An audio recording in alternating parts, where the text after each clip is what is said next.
What the fuck is going on, guys? You clicked on the thumbnail, you guys read the title, you know what's going on. We're going to be talking about how you can reach your genetic limit as fast as possible. I just want to mention, I don't claim to be anywhere near my genetic limit, obviously. You can't just reach your genetic limit. It's not like you just constantly build muscle until you get to a point where you just stop putting on any muscle. In reality, what happens is that when you start lifting, you're going to be building the most muscle you'll ever be putting on. And then the longer you lift, it'll gradually start slowing down. Which means that as you get bigger and bigger, you're going to asymptotically approach your genetic limit, and you're never going to truly reach it. It's just going to be harder and harder to reach over time. Progress is not going to be linear. So as you start out, you're going to be making the most amount of progress. And as you progress, it's just going to get harder and harder. So now that we're on the same page and you know that you can't just reach your genetic limit, we're going to be talking about how you can get as close as possible, as fast as possible. But you got to remember, if you want to get anywhere close to your genetic limit, you're going to have to be patient and you're going to have to put in thousands of hours of work. No matter what, if you're training natural, it's just going to take tons of time. And the purpose of this video is to help you be as efficient as possible on your lifting journey so that you can get farther in less time. When you're first starting out, it's going to be super easy to make a lot of progress. You basically just got to go to the gym a few times a week and you're going to be making tons of gains. But as you start getting bigger, you're going to need to start training harder and dieting harder and sleeping better and just make more sacrifices overall to continue to progress. So one of the most important things to reach your genetic limit is that you have to get your training dialed in. So what this means is you're going to have to be able to consistently reach near failure on your sets and push yourself to the absolute limit. You're going to have to optimize your reps so that you do a slow eccentric, build that mind-muscle connection, and get the most amount of muscular damage. You really just got to be consistent with your training and hit each muscle group at least 2 times a week. When it comes to your diet, you're really going to have to figure out how many calories you need to eat to reach your goals. That means that if you want to lose weight, you're going to have to eat less calories than you usually do. But if you want to gain weight, you're going to have to eat more calories than you usually do. So calories is really the most important thing when it comes to weight loss or weight gain, because calories is just a unit of energy. But when it comes to the composition of mass that you're gaining or losing, that really depends on the macros and, most importantly, the amount of protein you're getting in daily.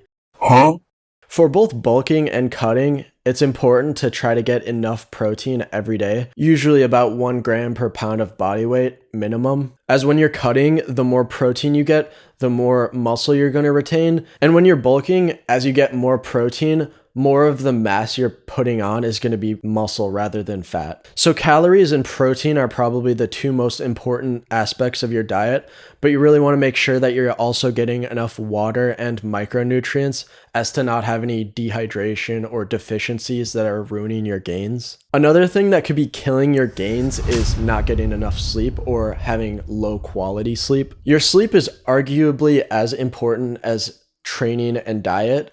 So what can we do to get the most optimal sleep possible? I think the most important thing to have optimal sleep quality is to have a consistent sleep time and a consistent wake time, even on the weekends. So this means you should be going to bed at the same time every single night and ideally waking up at the same time every single morning. If every weekend you're going out and partying and staying up super late and sleeping in, you're really going to be destroying your sleep schedule every weekend, and that could be ruining your training quality and ability to recover. If you can get a consistent sleep time, it's going to help out a lot with insomnia or oversleeping or feeling groggy during the day. So there are 2 things that are essential to getting the best quality sleep you can.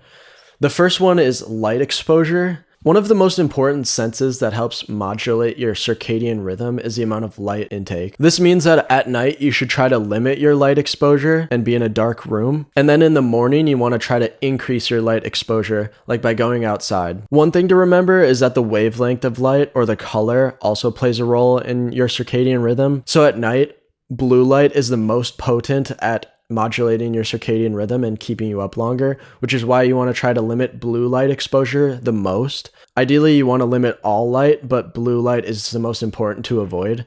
And then in the morning, you want to try to get the most amount of blue light because that'll help you wake up faster. The second part of getting the best sleep quality involves optimizing the temperature in the room. So at night, Your body needs to decrease its internal temperature low enough so that you're able to fall asleep, which means you want your room to be cooler to aid in this process of lowering your internal temperature, and this will allow you to fall asleep faster and sleep better. If you can get your training, diet, and sleep dialed in, you're going to be progressing towards your genetic limit at the fastest rate possible. Pretty much everyone knows that rest is important for your muscles, but I kind of have a controversial take on rest. Assuming you're no longer a beginner lifter, I don't think you need to schedule a rest day.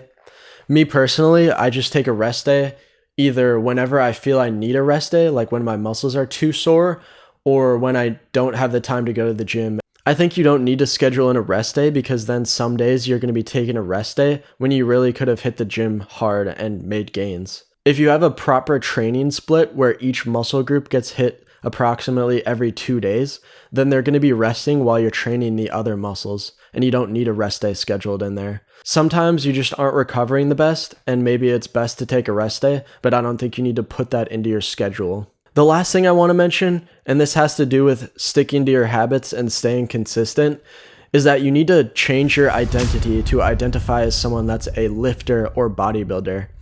You're not going to be able to reach your genetic limit if you don't consider yourself a bodybuilder, because you need to act in ways that support your identity. If you don't think of yourself as a bodybuilder or a lifter, you're going to be more likely to take days off from the gym and skip the gym, which means that you're going to be making less gains. In order to get close to your genetic limit and put on as much size as fast as possible, you're really going to have to think of yourself as a bodybuilder, even if you don't look like one. Anyways, that's all I got for today. Thank you guys for clicking on this video and watching it all the way through. Please subscribe. Later.